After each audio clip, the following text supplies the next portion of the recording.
ABP news में आपका स्वागत है। वक्त है बड़ी बहस का। आपके साथ मैं हूं सुमेरा खान। बड़ी बहस का मुद्दा आज ये कि क्या रेप को हल्के में लेते हैं नेता। ये सवाल इसलिए खड़ा हुआ है क्योंकि अरुण जेटली ने बयान दिया जिसमें उन्होंने रेप को एक छोटी घटना बताया। विवाद जब बढ़ गया तो अरुण जेटली ने अपने इस बयान पर खेद भी जताया, लेकिन इसके बावजूद महिला कांग्रेस की कार्यकर्ता बीजेपी दफ्तर के बाहर पहुंची, वहां विरोध प्रदर्शन किया और अब विरोधी पार्टी के नेता अरुण जेटली से माफी की मांग कर रहे हैं और प्रधानमंत्री इस मुद्दे पर सफाई दें, इसकी भी मांग की जा रही है।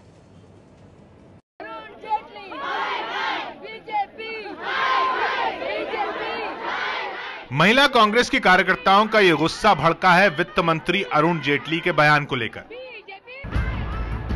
रेप को छोटी घटना बताने वाले बयान पर जेटली ने भले ही खेद जता दिया हो, लेकिन उनके खिलाफ भड़का गुस्सा थम नहीं रहा है। I regret that that statement has been construed or some word that I had used has been construed as being insensitive. That was never my intention. गुरुवार को दिल्ली में पर्यटन मंत्रियों के साथ बैठक के दौरान जेटली ने देश में टूरिज्म में हो रहे घाटे के लिए रेप की घटना का जिक्र किया था, लेकिन अपने इस बयान में जेटली ने रेप को छोटी घटना बताकर विवाद खड़ा कर दिया। One small incident of rape in Delhi, advertised world over, is enough to cost us billions of dollars in terms of lower tourism. इस बयान के सामने आते ही विरोधियों ने जेटली के खिलाफ मोर्चा खोल दिया। एक ऐसा अपराध था जिसकी जितनी निंदा की जाए वो कम है। मोदी जी एक तरफ ये कह रहे हैं कि हमारा माथा शर्म से झुक जाता है जब देश में बलात्कार की घटना होती है, आपका मंत्री कह रहा है हमें घाटा हो जाता है जब बलात्कार की घटना हो रही है, तो इन दोनों चीजों पे मोदी जी को सफाई देनी चाहिए। जेटली के बयान को लेकर प्रधानमंत्री विरोधियों के निशाने पर इसलिए भी रहे क्योंकि हाल ही में वो रेप जैसे संवेदनशील मुद्दों पर संभल कर बोलने की सलाह दे चुके थे। मैं देश भर के राजनेताओं को विशेष रूप से करबद्ध प्रार्थना करना चाहता हूं, बलात्कार की घटनाओं का मनोवैज्ञानिक विश्लेषण करना कम से कम हम बंद करें, हमें शोभा नहीं देता है। हम मां बहनों की डिग्निटी पर खिलवाड़ करते हैं। अपने विवादास्पद बयान में वित्त मंत्री ने दिल्ली में घटी रेप की किसी घटना का जिक्र तो नहीं किया, लेकिन उनका इशारा शायद 2012 में हुई गैंग रेप की घटना की ओर था। 16 दिसंबर 2012 को दिल्ली में चलती बस में छात्रा का गैंग रेप हुआ था। इलाज के दौरान पीड़ित छात्रा की अस्पताल में मौत हो गई। रेप की इस घटना ने इतना तूल पकड़ा कि दिल्ली सहित देश भर में आंदोलन हुए, सरकार को नए कानून तक बनाने पड़े थे। इस घटना के पीड़ित परिवार वाले भी वित्त मंत्री के बयान की निंदा कर रहे हैं। जब सत्ता में बैठ गए कुछ करने के बजाय उन्होंने इस घटना को छोटी बताकर अपनी सोच को छोटी बताया है। बड़े इंटरनेशनल केस को उन्होंने एक छोटा सा बना के अपने आप पता नहीं उन्होंने क्या साबित कर दिया कि हम क्या कर रहे हैं। रेप को लेकर नेताओं की ओर से विवादित बयान का ये कोई पहला मामला नहीं है। चाहे रेप के आरोपियों के बचाव में मुलायम का बयान रहा हो या फिर महाराष्ट्र के गृह मंत्री आर पाटिल का बयान, बीजेपी के नेता इन बयानों को लेकर बवाल मचाते रहे। इस बार विवादों में अरुण जेटली हैं, लिहाजा बीजेपी बैकफुट पर है। तो यही बड़ा सवाल और इसी सवाल पर हम चर्चा भी करेंगे। अपने दर्शकों के सामने भी सवाल को हम रख दें। बड़ा सवाल ये कि नेता क्या रेप को हल्के में लेते हैं, बड़ा सवाल। इस पर बात करने के लिए हमारे साथ तमाम मेहमान मौजूद हैं। हमारे साथ संबित पात्रा मौजूद हैं बीजेपी से, हमारे साथ कांग्रेस पार्टी से शोभा ओझा मौजूद हैं और हमारे साथ कविता कृष्णन मौजूद हैं All India Progressive Women's Association से।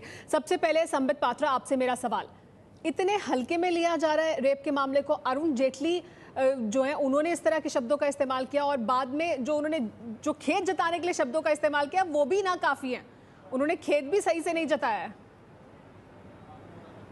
देखिए सुमेरा जी, सबसे महत्वपूर्ण विषय है, जितने लोग पैनल में मौजूद हैं इंक्लूडिंग यू, आप भी अच्छी तरह से जानती हैं कि अरुण जेटली आज हिंदुस्तान के राजनीति में किस कद पर हैं और कितनी सेंसिबिलिटी के साथ और कितने सेंसिटिविटी के साथ वो हर विषय को रखते हैं। तो स्वाभाविक रूप से उनके इंटेंशन को क्वेश्चन करना ये बहुत गलत होगा और अरुण जेटली जी ने बहुत स्पष्ट रूप से कहा कि एक शब्द इधर या एक शब्द उधर मत देखिए, आप मेरे इंटेंशंस को देखिए, मेरे इरादे को देखिए। संबित पात्रा जी, अरुण जेटली किस कद पर है ये आपके लिए बहुत अहमियत रखता हो, किस कद पर है राजनीति में वो सब जानते हैं, लेकिन वो जिन शब्दों का इस्तेमाल कर रहे हैं उनकी छवि तो उन्हीं शब्दों से बनेगी।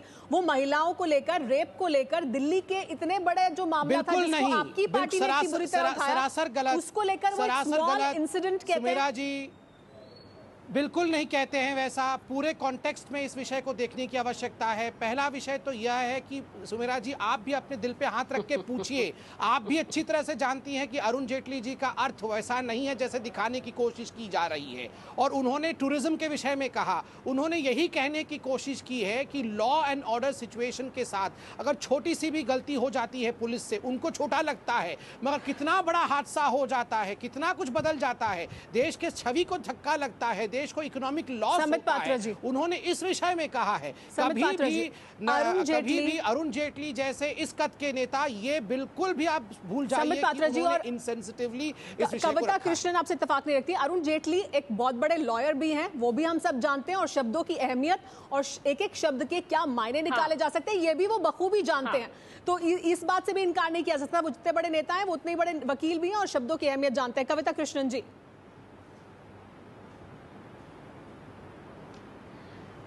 सुमेरा, मैं जो बात रखूंगी, मैं उम्मीद करूंगी कि उस बीच में कोई टोकेगा नहीं, क्योंकि कुछ जरूरी बातें हैं यहाँ पे। देखिए, पहले तो बात ये है कि उस घटना में वो जो बात रखे हैं उसके बारे में जो वो खुद सफाई दे रहे हैं और जो संबित पात्रा यहाँ दे रहे हैं, दोनों लोग दरअसल उस बात को गलत कतई नहीं बता रहे हैं। वो कह रहे हैं कि आपने उससे जो मतलब निकाला है वो गलत है, उसके लिए खेद जता रहे हैं, उसको बड़ा गलत बता रहे हैं। एक बार भी, मैं कह रही हूं, आज भी अगर बीजेपी कहती कि नहीं ये वाक्य पूरी तरह से गलत थे, हम उसके लिए शर्मिंदा हैं, चलिए निकल गया, जो हो गया सो गया, लेकिन ये बेहद गलत बात है जिसकी कोई इसकी सफाई नहीं हो सकती है, संभव नहीं है, तब शायद बात तब भी बनती। लेकिन ऐसा वो नहीं कर रहे हैं। वो हमको आपको कटघरे में ठहरा रहे हैं कि आप लोग जो है वो मतलब जो है वो गलत निकाल रहे हैं। अब जेटली जी ने के क्या शब्द थे, वो सिर्फ वो छोटा वाला शब्द नहीं है, ये एक शब्द के गलत पड़ जाने की बात नहीं है, कई शब्द हैं उसमें। मैं आपको बताऊं, पहले तो उन्होंने रेप की घटना को छोटा बताया। दूसरा, उन्होंने कहा कि उसकी एडवर्टाइजमेंट हो रही, वो एडवर्टाइज यानी मीडिया जो कवरेज करती है किसी घटना की, वो कह रहे हैं दुनिया भर में वो एडवर्टाइज हो गई। ये क्या शब्द का चुनाव है? यानी इसके बारे में हम कुछ ना बोलें बलात्कार के बारे में तो शायद बढ़िया हो जाए, क्योंकि उसकी एडवर्टाइज नहीं होगी। तीसरी चीज वो कह रहे हैं कि इससे टूरिज्म को नुकसान है। इसी बात को संबित पात्रा यहाँ दोहरा रहे हैं, शर्मनाक बात है। क्योंकि मैं कहना चाहती हूँ कि बलात्कार की घटनाएं इसलिए गलत नहीं है, मैं आती हूँ संबित आपके पास, कविता को बात पूरी करने दें। वो इसलिए गलत है क्योंकि वो महिलाओं के, मुझे पूरा करने दीजिए, महिलाओं के अधिकारों पर, महिलाओं की अस्मिता पर वो कुठाराघात है, वो हमला है। इसलिए किसी भी बलात्कार, एक भी बलात्कार की घटना जिसमें महिला जीवित हो, उसकी डेथ न भी हुई हो, कुछ न हुआ हो, लेकिन अगर बलात्कार की घटना हुई है वो शर्मनाक है, वो कंडेमनेबल है, इसलिए क्योंकि वो महिला की अस्मिता पर और उसके अस्तित्व पर, उसके शरीर पर हमला है। इसलिए नहीं प्रतिक्रिया देना चाहते हैं, को करोड़ों का नुकसान हो गया। बिल्कुल, टूरिज्म के संदर्भ में बोल रहे हैं, ये बेहद टूरिज्म के संदर्भ में रेप को क्यों घसीट के लाना? जी ठीक है, नहीं संबित, पहले मैंने सवाल आपसे पूछा था, पहला पक्ष आपने रखा है। जी हाँ, अब दें जवाब। जी संबित, आपने बहुत रखा संबित जी, आप जब कह रहे थे तो मैं बीच में नहीं टोकी आपको। ठीक है, बोलिए संबित। नहीं, बिल्कुल, मुझे सुमिरा जी ने कहा है जवाब देने के लिए, मैं जवाब देना चाहूंगा। पहला तो विषय है जो एडवर्टाइजमेंट के विषय में कविता जी कह रही है, उसको स्पष्ट कर दिया जाए। आप देखिए किस कॉन्टेक्स्ट में अरुण जेटली जी कल भाषण दे रहे थे, वो टूरिज्म के कॉन्टेक्स्ट में भाषण दे रहे थे, फोरम भी टूरिज्म का था। तो उन्होंने जो कहा कि जिस प्रकार से एक अगर लैकेडेसिकल अप्रोच होता है, लॉ के जो मेकर्स होते हैं, लॉ के जो रखवाले होते हैं पुलिस की, उनके जो केयरलेसनेस के कारण से रेप जैसा जघन्य कांड होता है, उसके कारण से देश की छवि जो पूरे अंतर्राष्ट्रीय जगत में बिगड़ जाती है, उससे हमें बहुत नुकसान होता है। तो स्वाभाविक रूप से टूरिज्म के वर्ल्ड को ये कहना आवश्यक है। को जघन्य नहीं कहा संबित, ठीक है, चलिए, लेकिन एक और बड़ा सवाल है। देखिए, अब आप बीच में मुझे कंप्लीट करने दीजिए प्लीज कविता जी। तो स्वाभाविक रूप से जो एडवर्टाइजमेंट शब्द का इस्तेमाल किया गया है वो केवल इस उद्देश्य से किया गया है कि हमारे देश की छवि अंतर्राष्ट्रीय जगत में बिगड़ रही है हमारे कानून परिस्थिति के कारण, कानून की परिस्थिति। लेकिन बड़ा सवाल यह है कि क्या बलात्कार, अगर हम किसी भी कॉन्टेक्स्ट में बात करें, हम टूरिज्म के कॉन्टेक्स्ट में बात करें, हम किसी और कॉन्टेक्स्ट में बात करें, तो क्या रेप और बलात्कार के मायने बदल जाते हैं? क्या वो महिलाओं सुरक्षा से जुड़े मामले बदल जाते हैं? इस पर हमारे साथ बाकी मेहमान भी मौजूद है, मधु किश्वर और शोभा ओझा भी हैं। पहले शोभा ओझा हमारे साथ बनी हुई है। शोभा, आपसे मेरा सवाल ये है कि क्या नेता हल्के में लेते हैं रेप के मामले को? क्योंकि ऐसे तमाम बयान हमेशा नेताओं से सुनने को मिलते हैं। देखिए, बहुत ही हल्के में लिया गया है। ये बहुत ही शर्मनाक बयान है जेटली जी का, जेटली जी भूल गए कि इसी रेप केस पे राजनीतिक रोटियां सेक कर बीजेपी सत्ता तक पहुंची है। और आज निर्भया के उस जिसको वो रेफर कर रहे थे रेप केस को, उसी रेप केस को वो मामूली बता रहे हैं, छोटा इंसिडेंस बता रहे हैं। और ये दर्शाती है कि सोच क्या है इन लोगों की। इनकी सोच महिला नहीं, लेकिन शोभा ओझा जी, मैं सभी नेताओं के बारे में पूछ रही हूँ। अगर रेप क्योंकि को बड़ा हर पार्टी के नेता से कभी ना कभी इस तरह के शब्द सुनने को मिले हैं। मैं सभी नेताओं के बारे में पूछ रही हूँ आपसे सवाल, क्योंकि हर पार्टी के नेताओं से कभी ना कभी कहता है इस तरह के हल्के शब्दों का इस्तेमाल करने को इस तरह का महिला अत्याचार को लेके या रेप को, मुझे बोलने दीजिए आप, महिला अत्याचार या रेप को लेके जब भी कोई नेता इस तरह की भाषा बोलता है, और अभी हम जेटली जी के बयान को डिस्कस कर रहे हैं, तो उनकी सोच को दिखाता है कि महिला अत्याचार के मामले में उनकी सोच कितनी छोटी है, उनकी सोच कितनी गंदी है। और वो इस देश में इतनी महिलाओं की आबरू लूट रही, उस पर वो खेद व्यक्त नहीं कर रहे हैं। वो खेद व्यक्त कर रहे हैं कि रेवेन्यू नहीं आ पाया। तो आप मानती हैं कि कांग्रेस पार्टी में इस तरह के नेता हैं? मतलब हर जगह इस तरह के नेता? लॉ एंड ऑर्डर सुधारना पड़ेगा। सुमेरा जी ठीक है, मैं लूंगी संबित आपकी चाहे वो किसी भी पार्टी में, मैं किसी को बचाने के लिए नहीं बैठी हूँ। मैं किसी को बचाने के लिए यहाँ नहीं बैठी हूँ। चाहे कोई भी पार्टी का नेता महिला अत्याचार को इतने हल्के में लेता है या रेप को इतने हल्के में लेता है, बहुत आवश्यक है। इस देश की महिलाओं से माफी मांगनी चाहिए। ठीक है, लेकिन नेताओं मांगने की बात नहीं हो रही है। लेकिन नेताओं से बार बार इसी तरह के बयान सुनने को मिलते हैं, वो और भी उनकी तरफ से भी माफी नहीं मांगी जाती, पार्टियों की तरफ से भी कोई कार्रवाई नहीं की जाती। ये बड़ा सवाल है, इस पर बात करेंगे। हमारे साथ मधुकेश्वर मौजूद हैं, वरिष्ठ पत्रकार। मधुकेश्वर जी, नेताओं से अक्सर हर पार्टी, अक्रॉस पार्टी लाइंस, मतलब हर पार्टी से कोई ना कोई नेता कभी ना कभी इस तरह का बयान देता है। पार्लियामेंट में जब रेप बिल पर चर्चा हो रही थी, तब भी हमें नेताओं के इस तरह के बयान सुनने को मिले। रेप को क्या हल्के में लेते हैं नेता?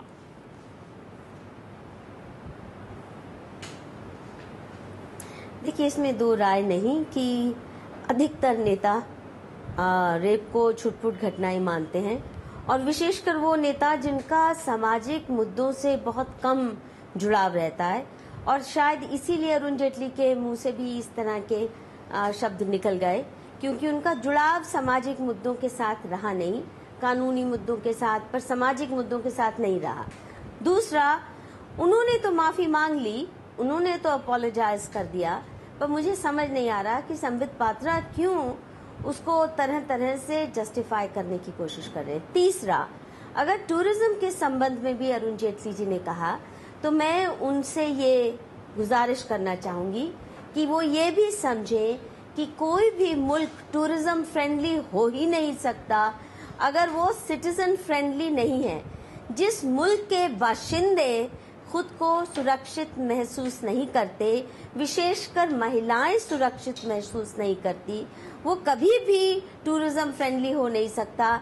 उसका इमेज आप जितना मर्जी इश्तिहार इनक्रेडिबल इंडिया करिए, जितनी मर्जी कैंपेन कीजिए, वो कभी भी वो कॉन्फिडेंस नहीं लोगों को उस मुल्क में आएगा, क्योंकि उसके बाशिंदों को कॉन्फिडेंस नहीं है। तो टूरिज्म नहीं आप सुधार सकते इस देश को। पहले भारतीय नागरिकों के लायक बनाइए, तो खुद ब खुद टूरिस्ट के लायक बन जाएगा। यहाँ पानी, हवा सब प्रदूषित, और जो सामाजिक परिप्रेक्ष्य भी है उसको भी अगर आप प्रदूषित करके रखेंगे, आम नागरिक सुरक्षित नहीं है। वो जो पानी पीता है नागरिक, जो हवा इनहेल करता है, और जो सामाजिक माहौल है जिसमें हिंसा बढ़ती जा रही है, ऐसे में आप सोचें कि आप। मधुकेश्वर से हमारा संपर्क टूट गया, लेकिन संबित पात्रा से प्रतिक्रिया देना चाहते थे। संबित, क्या इस वजह से अरुण जेटली ने इस तरह का बयान दिया? और मधुकेश्वर ये भी कह रही है कि वो नेता इस तरह का बयान, सभी नेता इस तरह का बयान देते हैं, हल्के में लेते हैं रेप की घटनाओं को। क्या सामाजिक मुद्दों से जुड़े नहीं है इसलिए ऐसा करते हैं, या इसी तरह का सामाजिक परिप्रेक्ष्य हमारा इस वजह से इस तरह के बयान देते हैं? मुझे बड़ा आश्चर्य लग रहा है कि कुछ लोगों को लगता है कि अरुण जी सामाजिक मुद्दे से जुड़े नहीं हैं। जो व्यक्ति सामाजिक मुद्दे से जुड़ा नहीं होता है वो इस कद तक नहीं आ सकता है, वो इतने सेंसिटिविटी के साथ देश के बड़े बड़े अफेयर्स को कभी डील नहीं कर सकता। दूसरा महत्वपूर्ण विषय, अभी शोभा ओझा जी कांग्रेस से कह रही थी कि इस प्रकार होना चाहिए, उस प्रकार होना चाहिए, और हमारे ऊपर वो आग बरसाने की कोशिश कर रही थी। मैं उनको याद दिलाना चाहूँगा कि यहाँ इंटेंशंस में फ़र्क देखिए। आपके यहाँ एक नेता है दिग्विजय सिंह जी, चंद दिनों पहले उन्होंने कहा था टंचमाल किसी एमपी को टंच माल कह दिया था, और उनके इंटेंशंस पे ही मैं सवाल लगाता हूं। आपके यहाँ एक स्पोक्स पर्सन है अभिषेक मनु सिंघवी, पूरी दुनिया ने देखा है अभिषेक मनु सिंघवी ने क्या कांड किया हुआ है, उसके पश्चात भी आप उनको स्पोक्स पर्सन बना के रखे हुए हैं। तो आप बताइए, आपके इंटेंशन पे मुझे सवाल लगता है। आपके यहाँ एक मंत्री थे जिन्होंने कहा कि पुरानी बीवी मजा नहीं देती है, आप उनको मंत्री बना के देखिए। शोभा जी, मैं बीच में नहीं बोल रहा था, शोभा जी मैं आपको मौका दूंगी जवाब देने का। सिविल डिबेट करे और आप लोग बीच में ना बोले जब मैं बोलूं। मैं बिल्कुल कॉर्टेसी फॉलो कर रहा हूं। देखिए आप दोनों वरिष्ठ नेता एक एक करके बोलिए। शोभा जी मैं आपको पूरा मौका दूंगी जवाब देने का। हाँ ठीक है संबित पात्रा, लेकिन अगर कांग्रेस पार्टी में ऐसा हो रहा है तो आपका भी ऐसा होगा। अभिषेक मनु सिंघवी जी को निकाल दे अपने स्पोक्स पर्सन के पैनल से। ऐसे कुछ समझ में नहीं आएगा। अभी तक क्या कुछ देखा पिछले आधे घंटे के दौरान, आपने इस चर्चा के दौरान उस पर एक नजर डालिए। उनके इंटेंशन को क्वेश्चन करना ये बहुत गलत होगा। अरुण जेटली जी का अर्थ वैसा नहीं है जैसे दिखाने की कोशिश की जा रही है। आज भी अगर बीजेपी कहती कि नहीं ये वाक्य पूरी तरह से गलत थे, हम उसके लिए शर्मिंदा हैं, तब शायद बात तब भी बनती, लेकिन ऐसा वो नहीं कर रहे हैं। वो हमको आपको कटघरे में ठहरा रहे हैं कि आप लोग जो है वो मतलब जो है वो गलत निकाल रहे हैं। तो उनकी सोच को दिखाता है कि महिला अत्याचार के मामले में उनकी सोच कितनी छोटी है, उनकी सोच कितनी गंदी है। अगर टूरिज्म के संबंध में भी अरुण जेटली जी ने कहा, वो ये भी समझे कि कोई भी मुल्क टूरिज्म फ्रेंडली हो ही नहीं सकता अगर वो सिटीजन फ्रेंडली नहीं है। और इसी पर बात करने के लिए हमारे साथ सभी मेहमान बने हुए हैं। शोभा ओझा, आपसे मेरा सवाल जो पहले भी सवाल था और संबित पात्रा ने अब कई बयान आपके सामने रख दिए जो मैं पूछ रही थी आपसे पहले भी, कि क्या सभी पार्टियों में इस तरह के नेता हैं और क्या नेता ज्यादातर हल्के में ही लेते हैं रेप की घटनाओं को, क्योंकि इस तरह के बयान अक्रॉस पार्टी लाइंस हर जगह से को सुनने को मिलते हैं। देखिए, जहाँ तक भारतीय जनता पार्टी का सवाल है, आप लगातार देखिए इनके बयान, इनके संबंधित संगठनों के बयान, चाहे वो आरएसएस के बयान हो महिलाओं को लेकर, चाहे इनके होम मिनिस्टर्स तक के बयान हैं। मध्य प्रदेश होम मिनिस्टर का बयान मुझे याद है कि उन्होंने कहा था कि अगर महिलाएं लक्ष्मण रेखा पार करेंगी तो रावण ले जाएंगे, या महिलाएं कम कपड़े पहनती, रात को देर से आती हैं इसलिए उनके साथ रेप होता है। ये तमाम जो बयान है। और अभी जो जेटली जी का बयान है, जेटली जी जिसको संबित पात्रा जी इतने महान नेता बता रहे हैं, इतने महान नेता से क्या ये अपेक्षा इस देश की महिलाओं की नहीं होगी कि वो इस तरह के गैर जिम्मेदाराना बयान ना दे, क्योंकि ऐसे गैर जिम्मेदाराना बयान उन लोगों को प्रोत्साहित करते हैं जो कि महिला अत्याचार में लिप्त होते हैं या बलात्कार में लिप्त होते हैं। जी मैं आती हूँ कविता आपके पास। ठीक है शोभा जी, रेप को इतना छोटा मान रहे हैं तो इनसे पूछिए कि जेटली जी बड़ा रेप में कुछ बड़ा से होने लगा, ये जेटली जी जी शोभा जी आपने भी बात रखी और मैं आ रही हूँ आपके पास कोशिश कर रहे हैं, गुमराह करने की कोशिश कर रहे हैं। जी ठीक है शोभा, आपने भी बात रखी, लेकिन आपने सिर्फ बीजेपी की बात की, आपने अपनी पार्टी की बात नहीं की। ठीक है कविता, लेकिन एक बड़ा सवाल है कि यहाँ एक दूसरे की पोल खोल रहे हैं, नेताओं के बारे में बता रहे हैं। एक मिनट कविता, मेरा सवाल, संबित पात्रा कांग्रेस पार्टी के नेताओं के बारे में बता रहे हैं और शोभा बीजेपी के नेताओं के बारे में बता रही है, और इसके अलावा तमाम नेता हैं जिनके इस तरह के बयान हैं। इस तरह के बयान हमें क्यों इनसे सुनने को मिलते हैं? क्या उम्मीद रखना इनसे गलत है? क्या ये समाज का हिस्सा है, इस वजह से इस तरह की बातें करते हैं? बार बार क्यों इस तरह के ही बयान सुनने को मिलते हैं नेताओं से जिनसे उम्मीद की जाती है कि वो देश के लिए कानून बनाएंगे, महिलाओं की सुरक्षा के लिए गंभीर होंगे?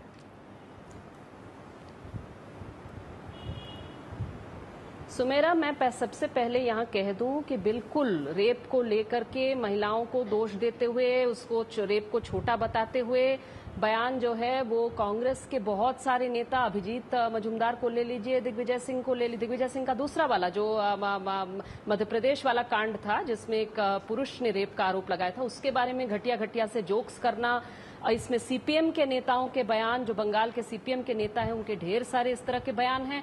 मैं किसी पार्टी में कह ही नहीं रही हूं कि ऐसा नहीं होता, लेकिन मैं ये कहना चाह रही हूं कि ये जो बार बार हम लोगों को अरुण जेटली का कद याद दिलाया जा रहा है, तो मैं ये पूछना चाहती हूं कि जब आपका कद है फाइनेंस मिनिस्टर का, तो आप क्या कह रहे हैं कि कद है इसीलिए जो आपका इस तरह से कहना वो छोटा हो जाता है?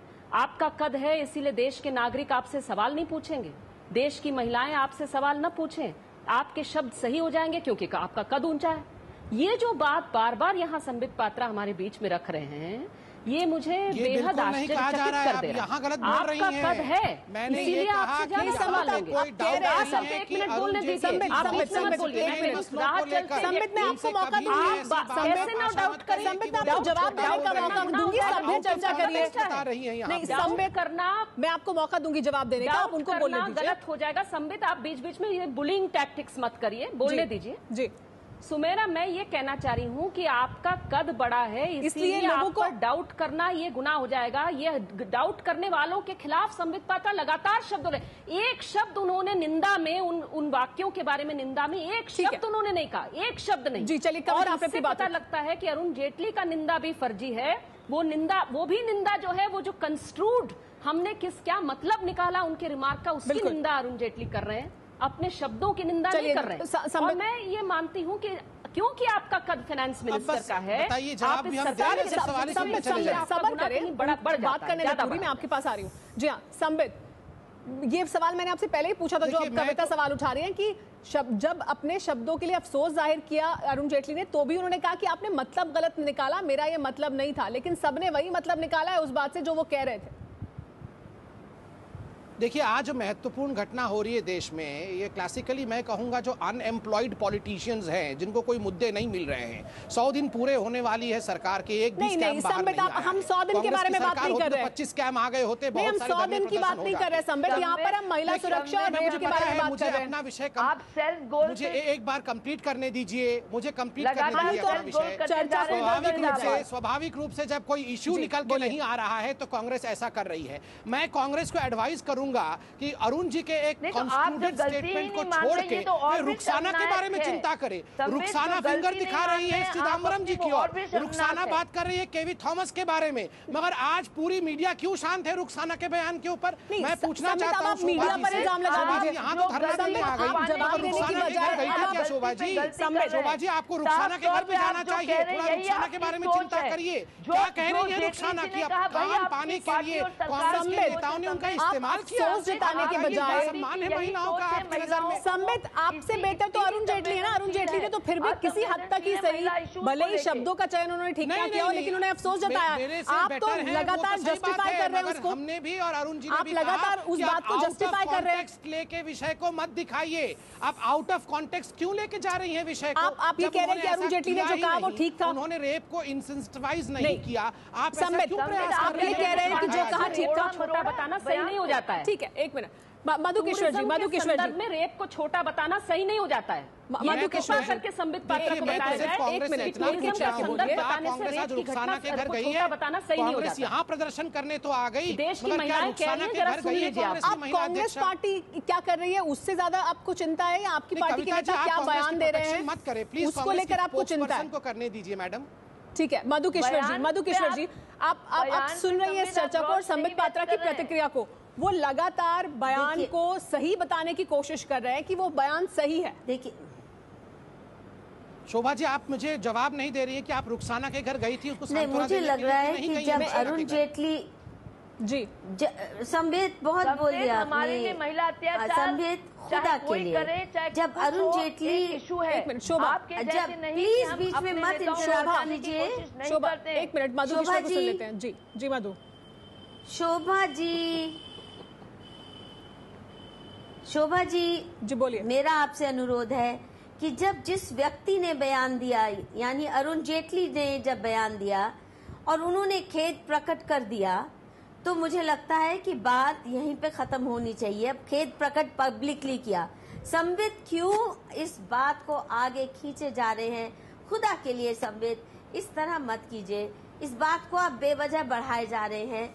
और जिस व्यक्ति की तरफ से आप बयानबाजी कर रहे हैं उसने तो माफी मांग ली, अब आप भी माफी मांगिए और कह दीजिए कि जब उस व्यक्ति ने स्वीकार कर दिया कि वो गलत बयान था, तो इसको आगे और खींचने की जरूरत नहीं है। और ये तू मैं और एक हद तक ठीक लगता है। और मधु जी, और हम इस तरह अगर आप खींचते जाएंगे, मधुकिशोर जी, मैं भी ये कहना चाहता हूँ, अगर आप मानती हैं कि विषय समाप्त हो गया माफी मांगने से, तो आप भी डिबेट में पार्टिसिपेट करने क्यों आई? आप भी नहीं आती डिबेट में पार्टिसिपेट करने के लिए, विषय खत्म हो जाता।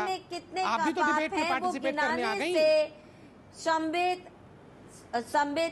Sambit, this is not the way. You interrupt people all the time now. मैं एक विषय रख रहा हूँ, आपने मुझसे प्रश्न पूछा, मैं रेस्पेक्टफुली इस विषय को रख रहा हूँ। माओइस्ट पार्टी भी कोई अछूती नहीं है। कविता जी ये भी समझें कि माओइस्ट पार्टीज का भी ट्रैक रिकॉर्ड बहुत खराब है इस मामले में, उनकी हरकतें भी बहुत खराब है। माओइस्ट पार्टीज में औरतों का जो शोषण होता है शायद मेन स्ट्रीम पार्टीज में नहीं होता उतना शोषण, तो इसलिए इतना सेल्फ राइटियस कोई भी ना बने। ये बयान गलत था, अरुण जेटली जी ने वापस ले लिया, तो मुझे लगता है कि इसको यहीं पे बात खत्म कर देनी चाहिए। जी हाँ, और हम उससे भी बड़ा सवाल आगे पूछ रहे हैं। जो हम चर्चा का हमारा मुद्दा है वो ये कि क्या मानसिकता है जिसके तहत। एक मिनट सुमेरा जी, जी कविता, मैं ये पूछूं कि किस पार्टी को वो माओइस्ट पार्टी कह रही हैं? किस पार्टी को वो माओइस्ट पार्टी कह रही? मेरी पार्टी CPIML लिबरेशन है। हमारी पार्टी के अंदर महिलाओं का शोषण कहाँ होता है जरा बता दें। और महिलाओं के शोषण जो है वो कांग्रेस पार्टी के अंदर जो है वो तंदूर कांड देख लीजिए, ठीक है। बीजेपी के अंदर तो स्टॉकिंग कांड जिसमें प्रधानमंत्री खुद जो है वो किसी महिला का पीछा करने में आरोपी है, किसी महिला को उसको मोदी जी खुद डिफेंड कर रही हैं। आप किस पार्टी को माओवादी ये व्यक्तिगत हेरिंग दिखाकर ये एक पार्टी की बात नहीं है, गलत होता है। देखिए हम चर्चा से भटक रहे हैं, हम चर्चा से भटक रहे हैं। ये किसी एक पार्टी या एक नेता की चर्चा नहीं है यहाँ कविता मेरा सवाल आपसे ये है कि हमें आए दिन हम ये बार बार बात कर रहे हैं कि सिर्फ एक अरुण जेटली का बयान ही नहीं, वो तो है ही, उसके बारे में हम आज बात कर रहे हैं, लेकिन क्यों हमें इस तरह के बयान सुनने को मिलते हैं? ये क्यों नहीं बदलती है तस्वीर? और ये नहीं बदलेगी तो महिला सुरक्षा को लेकर कैसे समझ में आएगा कि वाकई हमारे जो कानून बनाने वाले ये तमाम सांसद और नेता हैं वो गंभीर हैं?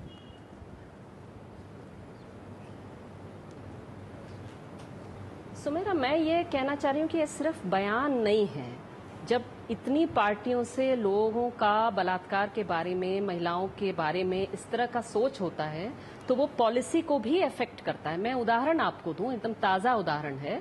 हालांकि देश के अन्य जगहों पर भी, अन्य राज्यों में भी ऐसे उदाहरण मिले हैं, लेकिन अभी सबसे ताज़ा उदाहरण ये है कि बलात्कार से निपटने के नाम पर गुजरात की पुलिस जो है वो वहां की लड़कियों को कह रही है कि जीन्स मत पहनिए, टी-शर्ट मत पहनिए, आपके माँ बाप आपके सेलफोन पर नजर रखें, उसको अभी भी सही ठहरा रहे हैं। और हमारे देश को कहा जा रहा है कि अभी तो गुजरात मॉडल से चलाया जाएगा, लेकिन ये यहाँ खुल के हो रहा है। एक शब्द उसके खिलाफ नेता नहीं बोलते हैं। नेता ऐसा ही शब्द बोलते हैं जिससे इस तरह की प्रवृत्ति जो है वो तेज होती है।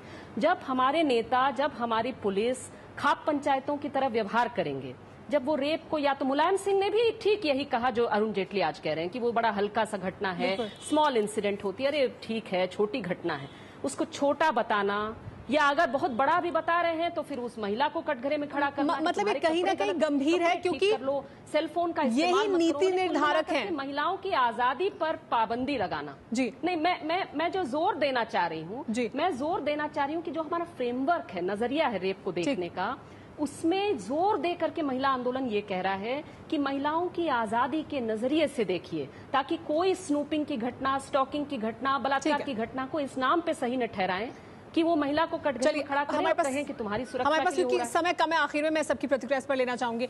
संबित, नीति निर्धारक हैं यही लोग और उनकी सोच कहीं ना कहीं उनके बयानों में झलकती है। मैं सिर्फ एक अरुण जेटली के बयान की बात नहीं करी, तमाम, चाहे वो बीजेपी के हो, कांग्रेस के हो, across the party lines her party के नेता। हम जब रेप बिल पर चर्चा हो रही थी उसमें आपकी पार्टी की तरफ से भोला सिंह को सामने रखा गया, उन्होंने क्या कुछ कहा, और तमाम लोग, शैलेंद्र सिंह समाजवादी पार्टी से, मुलायम सिंह यादव, ये तमाम लोग कहीं ना कहीं नीतियों को, कानून को, महिलाओं की सुरक्षा को लेकर कहीं ना कहीं क्या यही सोच पे प्रभावित करती है? देखिए, जहां तक आज अरुण जेटली जी के बयान पे हम चर्चा कर रहे हैं, जेटली जी ने बहुत स्पष्ट रूप से कहा है कि मेरे इंटेंशंस को आप तोड़ मरोड़ के मत देखिए, मेरा इंटेंशन बिल्कुल स्पष्ट है। तो स्वाभाविक रूप से इंसान के इंटेंशन से ही नीतियों पे फर्क पड़ता है। कभी कभी शब्दों में अगर दाएं बाएं हो जाने से अरुण जेटली के बयान को सही बताना, लेकिन मैं अरुण जेटली से आगे की बात कर रही हूं। मुझे अच्छा लगेगा अगर मुझे इंटरफियर नहीं किया जाए, ठीक उसी प्रकार जैसे आगे की बात कर रही हूं सर, इंटरफियर नहीं करती हैं। हाँ, जी नहीं, मैं इतना कहना चाहता हूं कि इंटेंशन से ही देश चलता है और इरादा अरुण जेटली जी का क्या है, यहाँ तमाम लोग जो पैनल में हैं वो जानते हैं। शब्दों पे आप शाब्दिक रूप से मत जाइए। मगर जहां तक कांग्रेस का सवाल है, मुझे लगता है रेप के मामले में कांग्रेस को शांति से बैठकर दूसरों के एडवाइजेस को सुनना चाहिए कि ना कि उस पे बहुत ज्यादा आगे आके बोलने की चेष्टा करनी चाहिए। और कविता जी भी अच्छे से अरुण जेटली क्या मीन कर रहे थे।